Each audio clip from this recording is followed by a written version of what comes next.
जब यीशु बपतिस्मा लेकर तुरंत पानी से ऊपर आया तो वचन कहता है आकाश खुल गया और परमेश्वर का आत्मा एक कबूतर के रूप में मसीह यीशु के ऊपर आकर ठहर गया।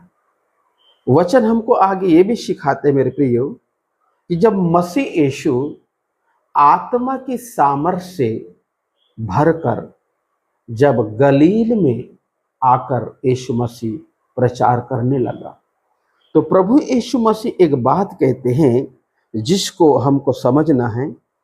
मत्ती लूका 4 अध्याय उसका 18 पद में प्रभु का आत्मा मुझ पर है इसलिए कि उसने कंगालों को सुसमाचार सुनाने के लिए मेरा अभिषेक किया है और मुझे इसलिए भेजा है कि मैं बंदियों को छुटकारे का और अंधों को दृष्टि पाने का सुसमाचार प्रचार करूं और कुचले हुओं को छुड़ाऊं।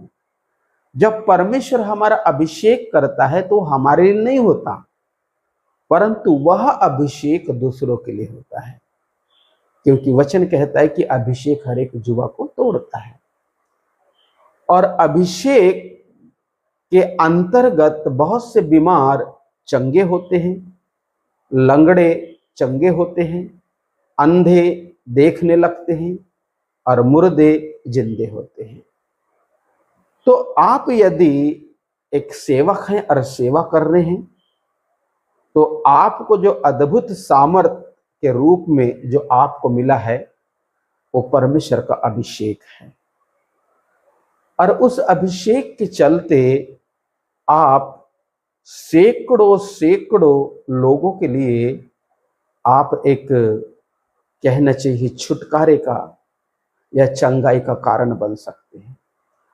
इसलिए आप कभी ये ना सोचें कि हे प्रभु मुझे कुछ नहीं आता किसी को भी कुछ नहीं, परंतु जब मसीह यीशु ना उस गधे के ऊपर बैठ जाता है तो गधे की भी प्रशंसा और गधे की भी बढ़ाई यरूशलेम की सड़कों में होना शुरू हो जाता है।